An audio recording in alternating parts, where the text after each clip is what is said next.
Welcome to the new SEO Lab, and it's great to have you all here.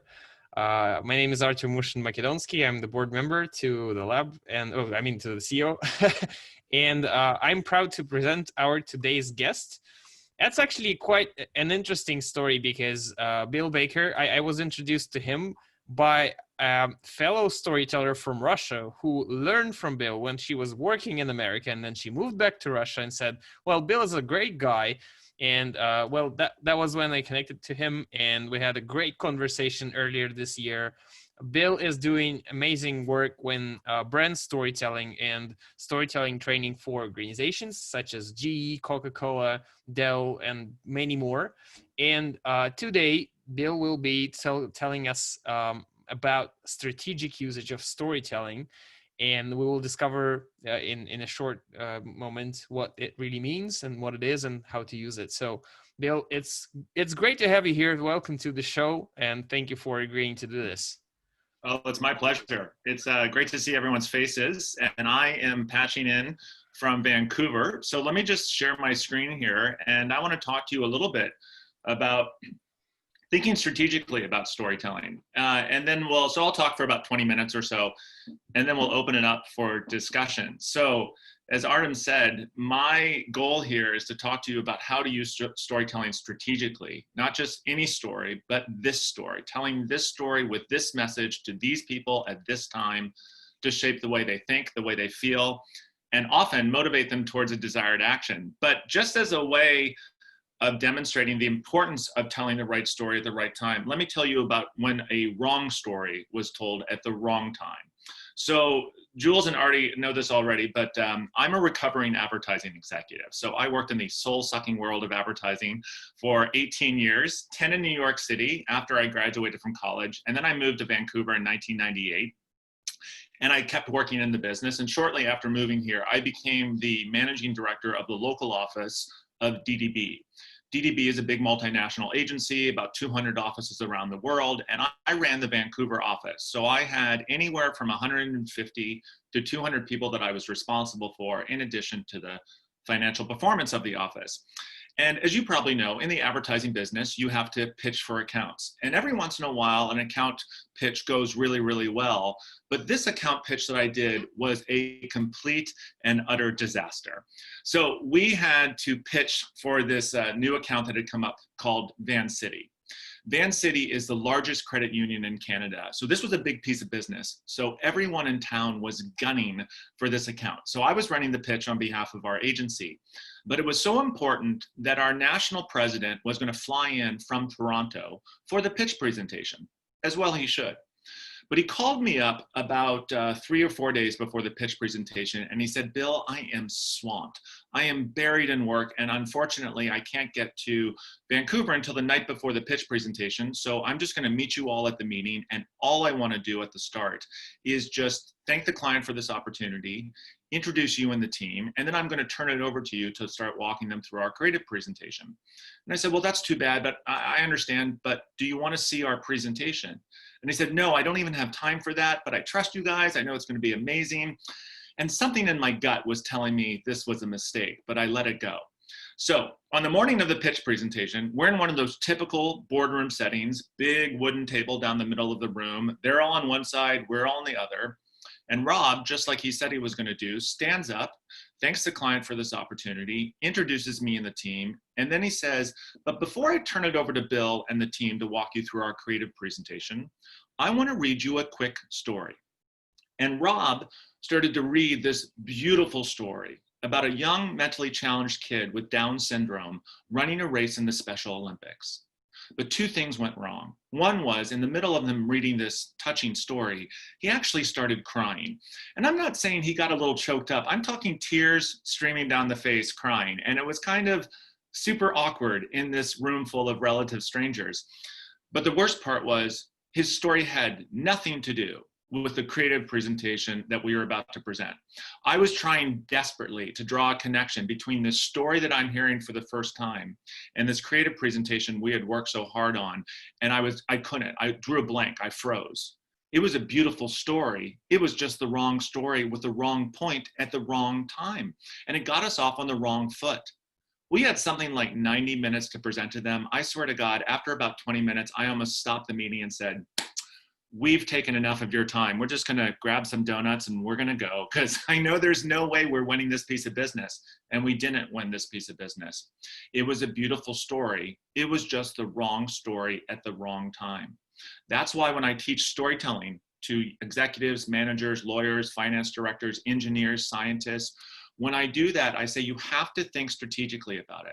In the same way that we approach business strategically, you have to approach storytelling strategically as well.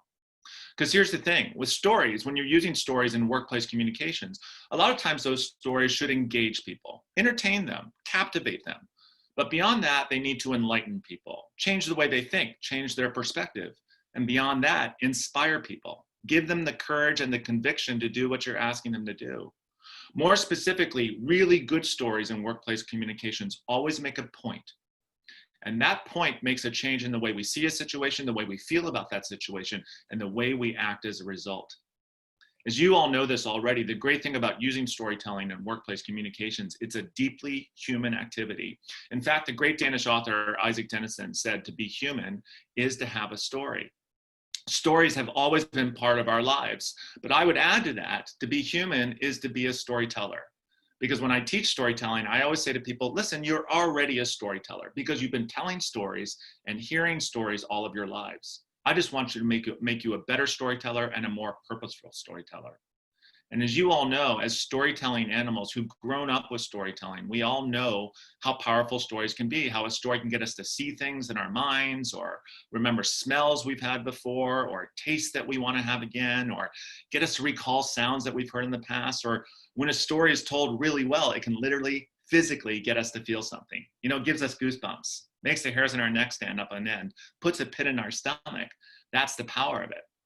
So storytelling is the currency that my company works in. There's me and 7 other people. We're mostly based in Vancouver, but there's a couple of us in New York City.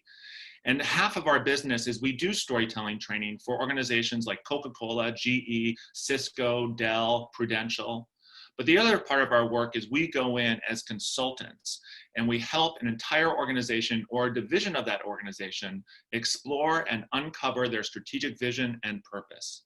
But we don't just call that a strategic vision or purpose, because we don't just boil that down to a vision statement that goes on a wall somewhere. We call it a strategic story. We wrap narrative around it. And then what we do is we use storytelling to focus, inspire, and unlock the human energy that's going to be needed to realize that vision or to make that story real. Usually when I share that with an audience, I say, I don't know if that makes sense, but with this audience, I hope it probably does make sense what I'm talking about here. But I will say that I have been trying for the last 12 years to explain to my mother what I do for a living. She is incredibly concerned with this. She lives in Pennsylvania. And when I go home to see her, she's like, what do I tell people? And I always say, Mom, come on, you tell them I'm a strategic storyteller. We've been through this before. That's what it says on my card. I've explained this to you. And she always says, that's ridiculous. This is a job. People actually pay you for this. This is why your father and I sent you to college. So I swear to God, she tells everyone I'm a doctor because she can actually explain that to her friends. So anyway, that's my own private journey. Thank you for listening. But when we teach storytelling, when we do the storytelling training, we do it in 3 key steps. First, we talk about the strategy behind your story, so you are picking the right story at the right time. Then we get people to work on the content of the story, and then we focus on delivery. It is always strategy first. Other storytelling that training that I've been through focuses first on delivery, like be a storyteller. And don't get me wrong, we focus on that, like how to be a better, more engaging storyteller. But I say you could be the best storyteller in the world. You could have the best stories to tell. But in workplace communications, if it's not the right story with the right message, and if it's not a good story, everything else is academic. But let me just talk to you a little bit about the strategic part of storytelling and how we approach it. One of the things that I always share with people is that when I got into this work, I quickly realized there's a difference between social storytelling that we do with our friends and our family, even with our colleagues, and strategic storytelling. Social storytelling is just telling any story at any old time because you think it might entertain and engage people. Like, oh my God, let me tell you what my dog did this morning, or let me tell you about my weekend.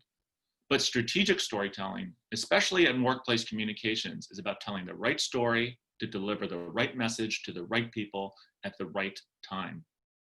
When I think strategically about the stories that I'm using in workplace communications, there are two paths that I can take. On one path, I'm starting with a need for a story. I'm going into a situation and I wish I had a story for it. So I think about the need for the story first. And hopefully I can find the story to fit that need. But on the other path, as people's consciousness of storytelling gets raised and they recognize how many beautiful stories there are in their life, sometimes they start with a story, then pick it apart to see if that might be relevant for a workplace situation.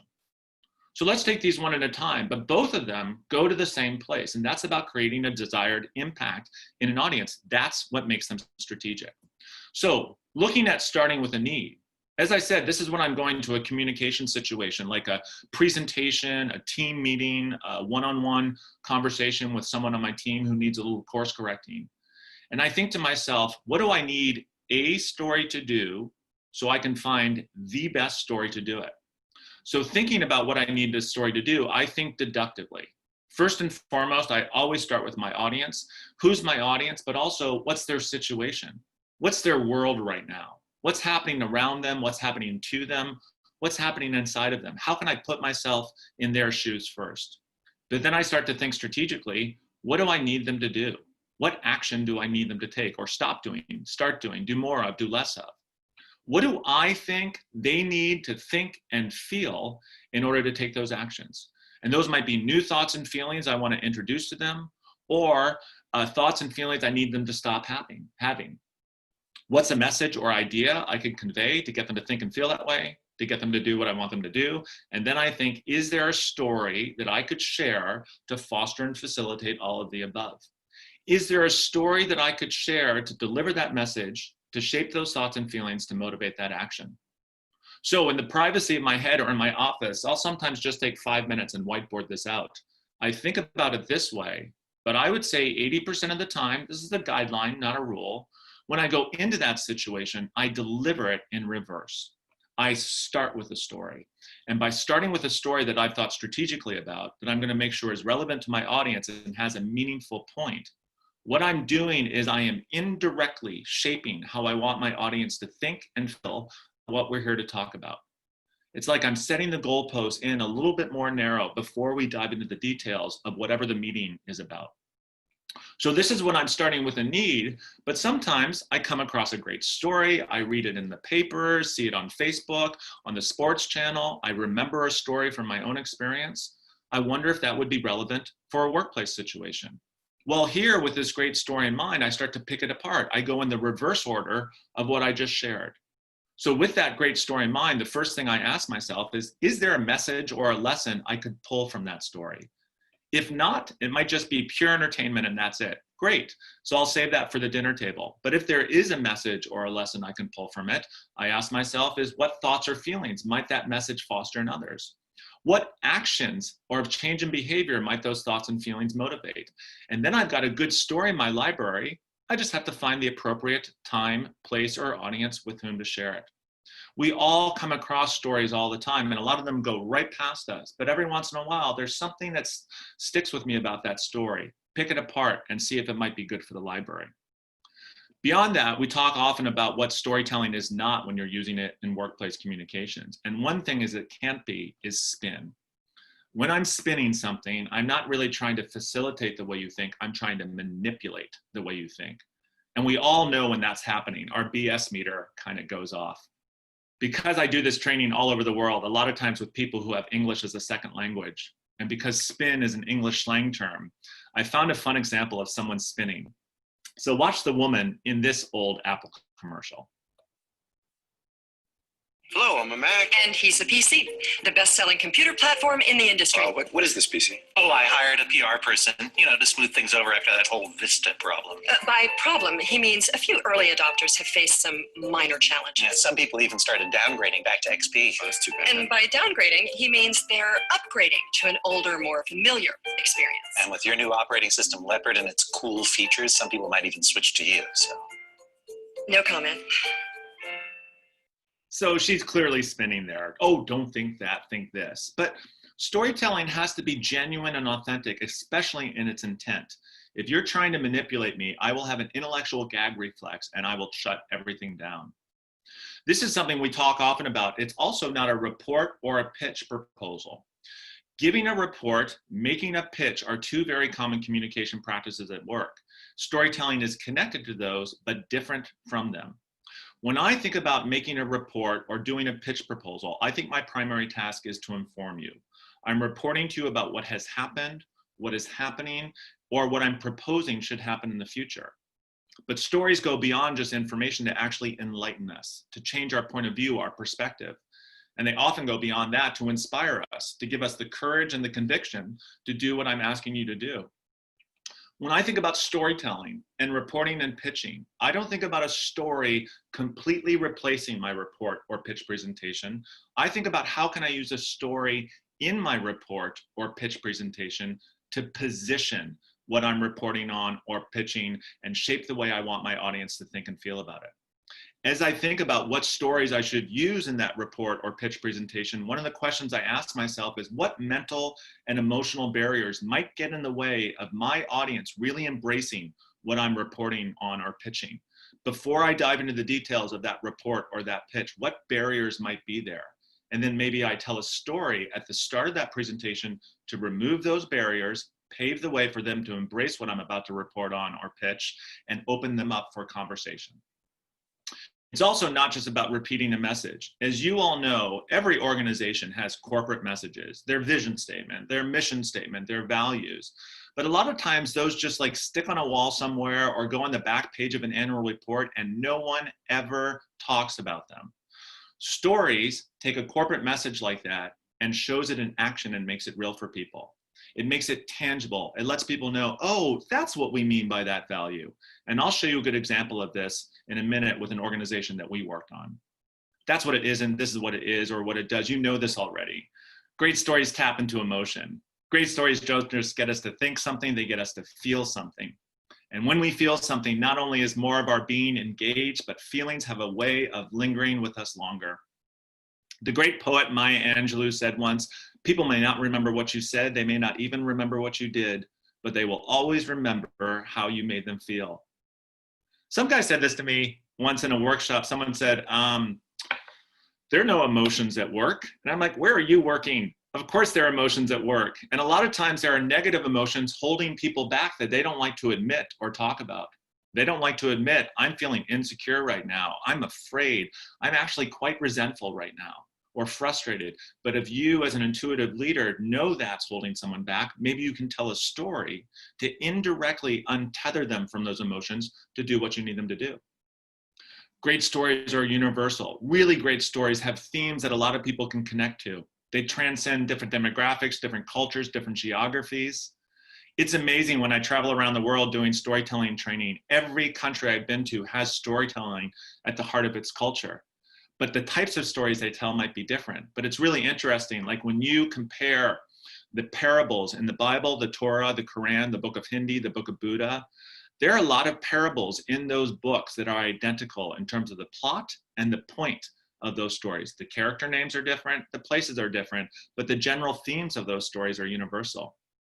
As an example, everyone on this workshop right now, everyone has a COVID story. It is the most universal story probably any of us have ever experienced in our lifetime. We all have COVID stories that we can tell. On a happier note, I live in Vancouver.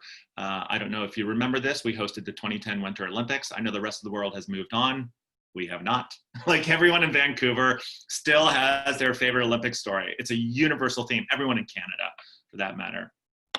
Great stories are relevant. And by that, I mean, because I think strategically about them, I'm going to make damn sure they don't just mean something to me, they have to mean something to my audience. Even if the story is about me, my sharing of that story is not about me. I'm sharing this story because I think you could benefit from what I learned from this situation. I'm sharing this story to impart wisdom on you. And lastly, really great stories are never completely told. As I work with executives and managers and help them build up their library of stories, I always say to them, listen, you will have stories that you tell again and again and again. Do not get self-conscious about that. I get that question all the time. Someone will say like, Bill, I've got like 5 or 6 stories I tell at work. I cannot keep telling the same 5 or 6 stories. And I say, sure you can. as long as you're telling them to different people. But yeah, of course you can. You can use those stories. Plus, we all like to hear a great story again a couple of times if it's a really good one. As an example of this, like how to have a good story that has a point that's going to change the way people think about something, the way they feel about it, and the way they behave as a result, but also about the importance of having a point in the story and driving your story, the plot of your story, towards that point. In my training, I always share a story from an organization called Relay and Chateau. This is an organization that we worked with a number of years ago, helping them uncover their organizational brand story. And as we did that, we helped them uncover 5 ideals of hospitality. Now, if you don't know Relay and Chateau is a global association of super fancy pants hotels. So there's like 600 of them around the world. Most of them are in Europe, but they're scattered all over the globe. To be a member of this association, you have to apply to be a member, and they have very strict criteria that you have to meet. You have to have a smaller hotel, has to be more boutique-y. Can't be part of any other association or any other chain. They tend to be quite luxurious, expensive. You have to have gorgeous bedrooms. You have to have an incredible restaurant attached to your hotel. But they also have this spirit of hospitality that is super important to them, but harder for them to define. As I mentioned, we help them articulate 5 ideals of hospitality. One of them is personal generosity to create personal connections, meaning that when you're coming into my hotel, we're going to get to know you as a person so we can better serve you as a guest.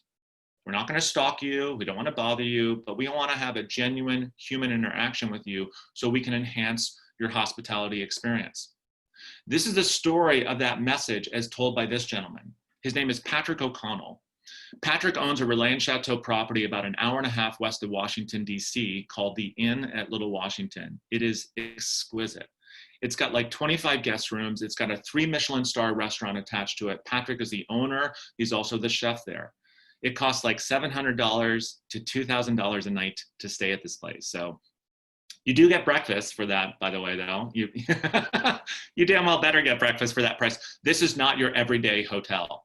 Here, Patrick tells a story to bring to life this message of the importance of personal connections. And I'm sharing it with you because it follows a typical plot structure for a story. It's got tension, it's got resolution, it's got a point at the end of it. But I'm also sharing with you to show you how tight and efficient a story can be when used in workplace communications. Have a look.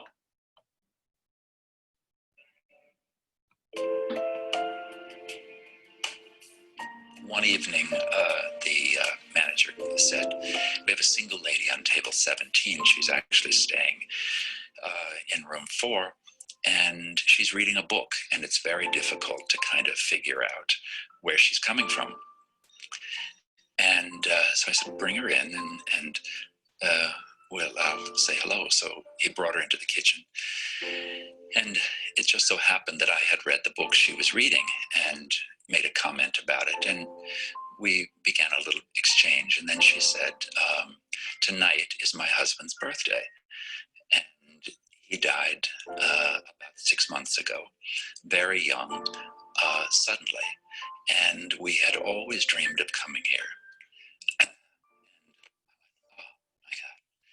She said, so I just decided I would come on my own and celebrate his birthday. And I was so touched. But after she left, I thought, can you imagine if she had not been able to share that with anybody, how different her experience would have been and how strange it might have been to leave that way. So I love that story for a variety of reasons. First of all, it tugs very much on the heartstrings, but it also tugs on our brains and gets us to think differently. You know, it follows a classic plot structure for a story. There's tension, there's resolution. There's this woman at table 17 staying in room 4. We can't really engage with her. We don't want to bother her. And Patrick says, well, bring her back to the kitchen. There's a turning point. They talk about the book. And then she shares her news about why she's there. And Patrick goes, oh, I was so touched. If he had stopped the story right then and there, the story would have been about him. And the message would have been, of all the restaurants she could have come to, she came to mine. Aren't I amazing? But that's not why he shared the story. That's why there's the point at the end where he said, I was thinking after she left, if she had left and didn't get to share that news with anyone, how different her experience would have been, how strange it would have felt to have left that way. And as a hotelier, as a chef, as a human being, I'm like, you're totally right. It would have been different. It would have been completely different. So I read the message about the importance of personal connections. I understand all the words. But then as a member of Relay and Chateau, I hear that story and I'm like, ah, that's what you mean. I totally get it now. Now I'm feeling you.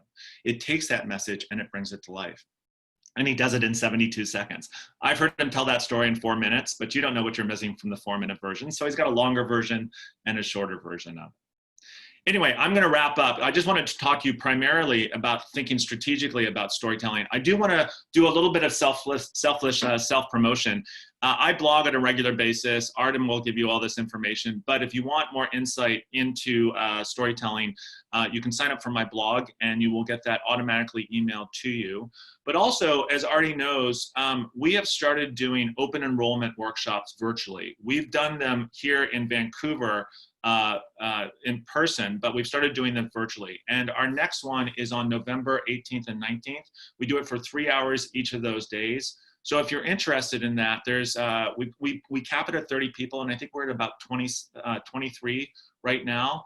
But go to eventbrite.com, search leadership through storytelling, and you'll see the area to register. All right, that's it. I will stop. Let me see here. Let me just, yeah. Bill, thank you so much for sharing. My pleasure.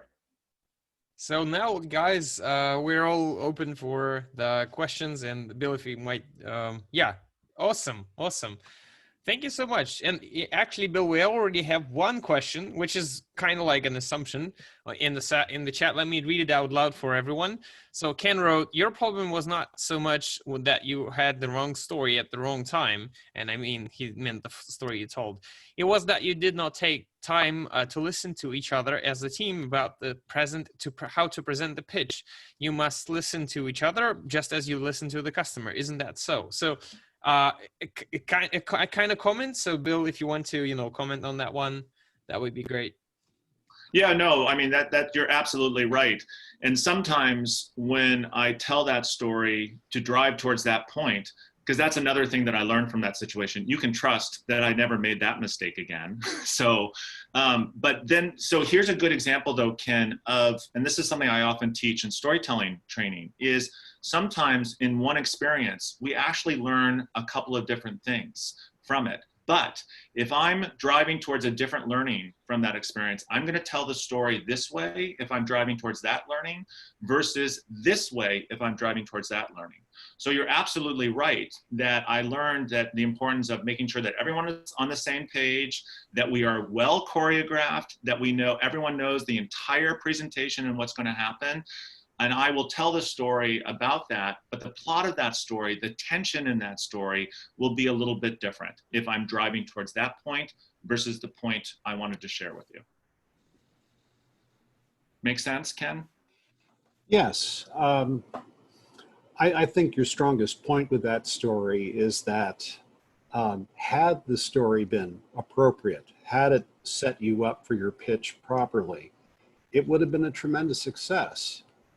And so your main point here then is that you can take a story that makes the teller weep up, it can pull on the heartstrings, but if it's not the right story, then you shouldn't use it. And you did pretty much say that, but I think it's interesting. You can present a story to make a point, and your listeners may get a different message from it. What I heard was, you're not listening to each other. Yeah, that could very well be the case. What I tried to do with that story was use that story to illustrate that sometimes you can have a great story, but if it's not the right story with the right message at the right time, it doesn't matter how good that story is, because it really was a beautiful story. But and it's interesting you bring this up too, because in our storytelling training workshops, we have people naturally come to the workshop with a story in mind that they're going to learn how to develop, and then they're going to workshop it. They're going to practice telling it. And when they practice telling it, we ask people to give feedback. And the first piece of feedback is, what is the point that you heard from that story? And Ken, exactly to your point, a lot of times if someone's story is well constructed and it's driving towards that point, people will say, oh, this is the point of your story. And the storyteller says, That's exactly what I intended. Good, it's strategic. But then very often people will say, by the way, I also heard this point. And it's good to know, oh, I didn't really think about that point, but it's good to know. And I always say, know that you can now maybe use that same story to tell 2 different points, but don't tell it the exact same way if you're driving towards this point versus if you're driving towards that point. So it's always good to hear it.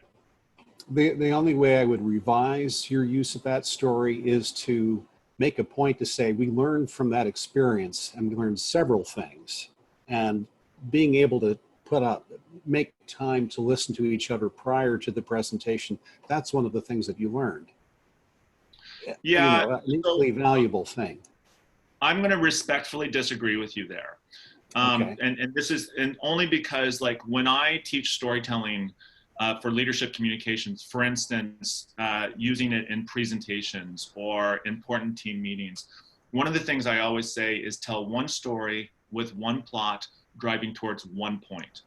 Don't use one story and then stack up 3 or 4 lessons at the end, even if you actually learn 3 or 4 lessons at the end. It's one story focused on one plot driving towards one point. But to your point, I will say, I will allow a small secondary point as long as it's really connected to the first point, and then you treat it verbally kind of as an epilogue. So I would tell that story and say about, it was a beautiful story. It was just the wrong story at the wrong time. And then I would say, oh, and by the way, it also underscored the importance of everyone being on the same page before you go into a pitch presentation. Yeah, but then it's that would make me happy. Yeah, Thank there you go. Very much. Yeah. Hey, Bill, I have a question about our library of stories. Do you have any processes or methods that you use or encourage people to keep some categories, or how do we keep our library of stories? That's a great question, and we absolutely cover that in the training. So we go through strategy, content delivery, and then the last area we talk about is building up your library of stories. And I always say to people, you build up your library of stories literally one story at a time. And before you know it, it will go from 1 to 4, 4 to 8, 8 to 12. The great thing about having a robust library, as you can imagine, it not only enables you to prepare for a communication situation, it enables you to be in one, read your audience and think, I know the perfect story to tell right now. But I'm not making that story up on the spot. It's a story that I've mentally prepared and put up on the shelf. So Tom, the way that we help people build up their library is those 2 paths that I shared with you. The primary way you do it is starting with those needs. So always being conscious of these needs for stories that I have. So I'm getting ready for an important team meeting and I think, gosh, I really need a good story about being more accepting of constructive feedback. And I think about what I need that story to do, and the meeting is ticking up, it's getting closer and closer, and either I come up with that story or I don't. And if you don't, you don't. And so what I say to people, but don't forget that you need that story. Just by raising your consciousness of, I need a good story about feedback, it's planted in your head, and then that story is going to roll across your radar screen before you know it. I always say to people, I keep a list on my phone of all times, 2 lists. One is stories that I need. Another is stories that I come across, that I remember, that I read, that I watch, that mean something to me. And I try to look at these lists once every week. It's usually once every 2 weeks. But I raise my consciousness and keep reminding myself, I need that story. So that's how you build up your library one story at a time. But on that other path, I always say to people as well, if you see something on Facebook, if you read something in the paper, if you remember a great story from history or watch something from a movie, if something speaks to you, there's probably a reason for it. If you can't forget it, there's probably a reason for it. Take that other path, pick that story apart. And if that story has a lesson, a message in it, that might be a good story for you to develop, pop it in your library, and then you have it at the ready. You just have to find the appropriate time and place and audience to share it with. And so Does that make sense? is the library a list of titles that you jot down, or I was kind of wondering if you write down the full story, do you have the 4-minute version or the 90-second version? Or do you just keep it by title and then each time you reshape it, you think it through when you're going to need it? It's a little of both for me personally. So I like any story that I've developed on my own that comes from my own experience, it's always got a title on it. But for me, and I always share this with people we're training, I say, listen, for me, I think strategically about the story to make sure I'm clear about what I needed to do. I put some work into the content of that story. First thing I do is I map out, not write out, but map out the plot so I know where it's going. And then for me, I like to write a story out. It helps me get it out of my head and onto paper. And when I'm looking at it on paper, I tend to be able to look at it more objectively. I read it and I recognize, no, I don't need that whole paragraph. I'm going to take that out. I'm going to condense this. I'm going to elaborate that. And so I read it, but I don't memorize it. It's more about internalizing. So all of my stories have titles in them. Like, you know, the story my grandmother told me about good table manners, the story my father used to tell me about swimming, things like that.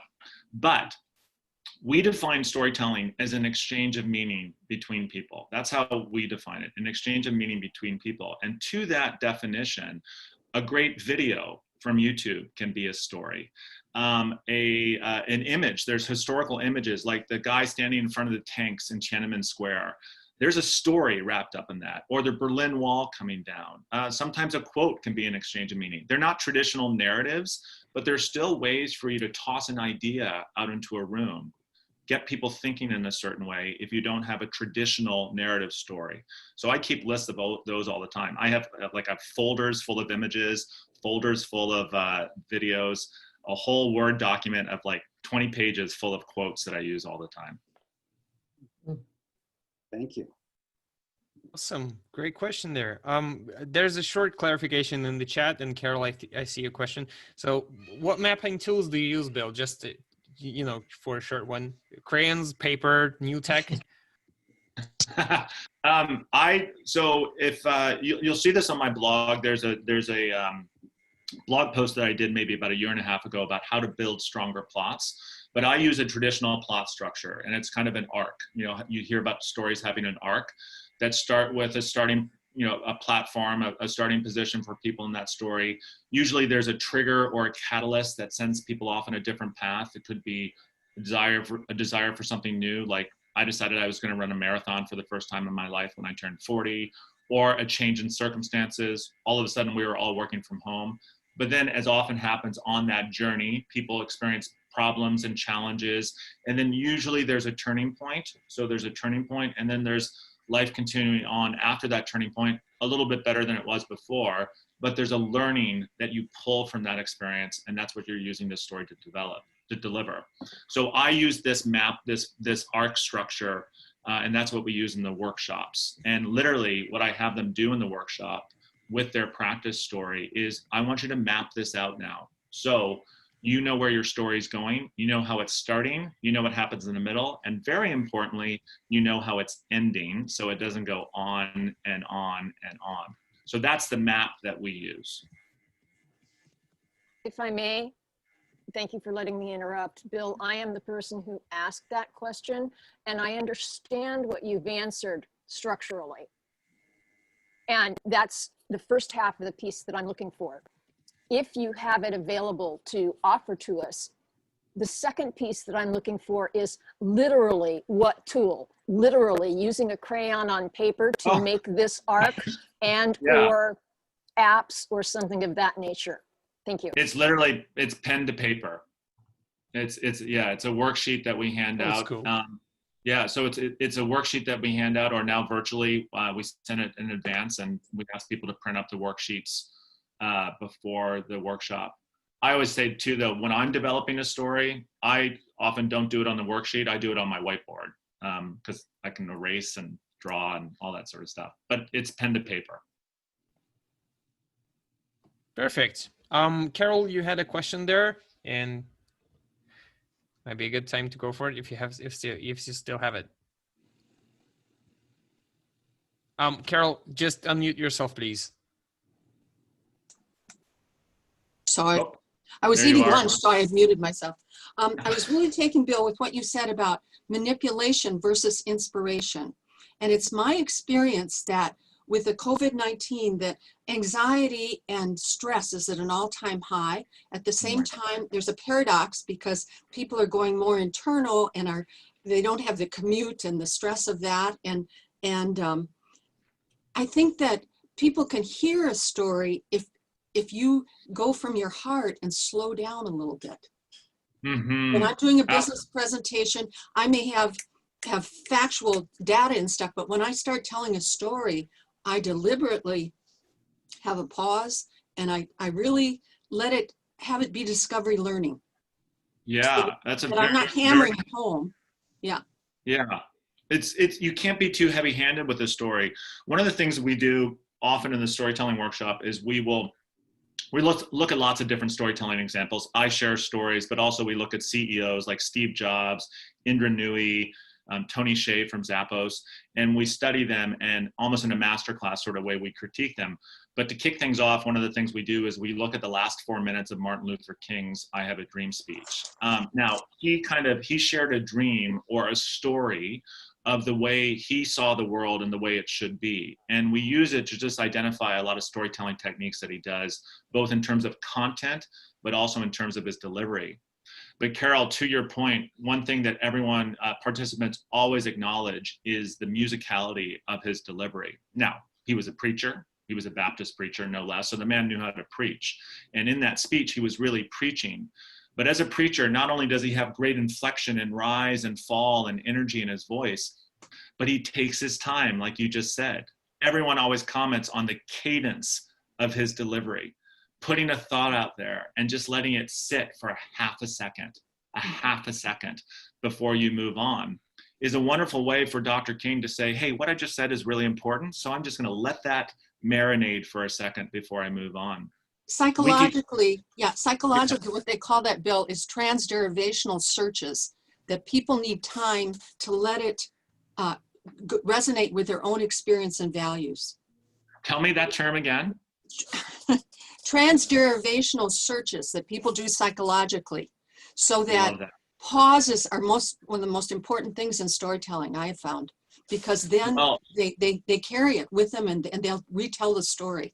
And you let it sink in. I mean, you all know this, all the research that shows why stories work with our brains and why we remember stories. But we teach presentation skills a lot as well. I do as well. And when people get nervous, they just talk and talk and talk and talk and talk, and they get very uncomfortable with silence, even just a second of silence. But just letting something sink in for a little bit, not only does it portray more confidence for you as the presenter or the storyteller, but to your point, Carol, it allows people to catch up with you, marinate in an idea and an experience before you move on.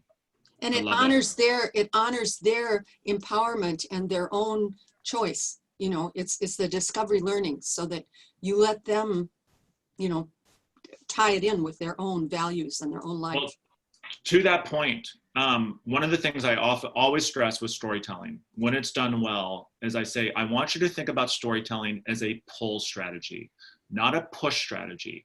Sometimes as a leader, as a boss, you just have to tell people what to do and tell it like it is.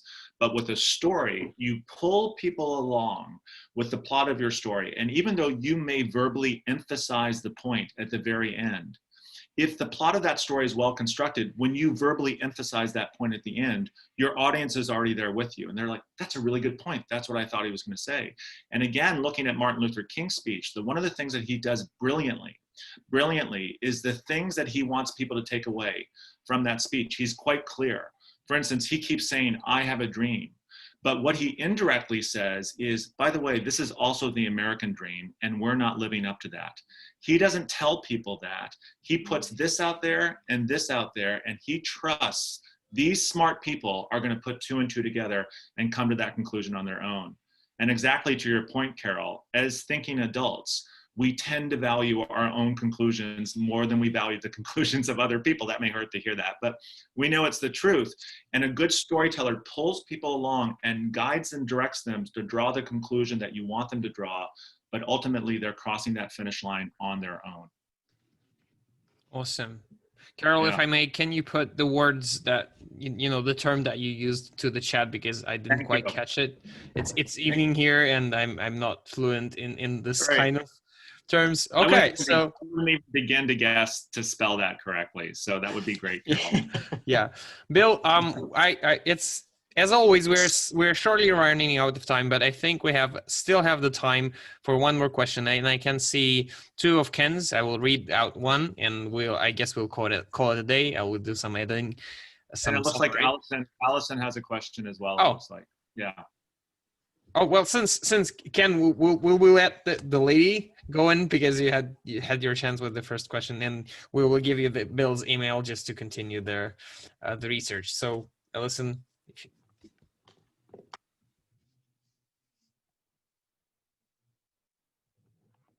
Allison, we can't hear you, and it doesn't seem like you're on mute. Not sure why. Oh yeah. There we go. Now you go. Now unmute yourself. Again? There we go.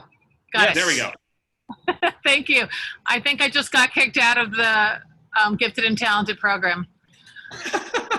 Thank you so much. This has been wonderful. One of the questions I have, let's see. Can I mute? No.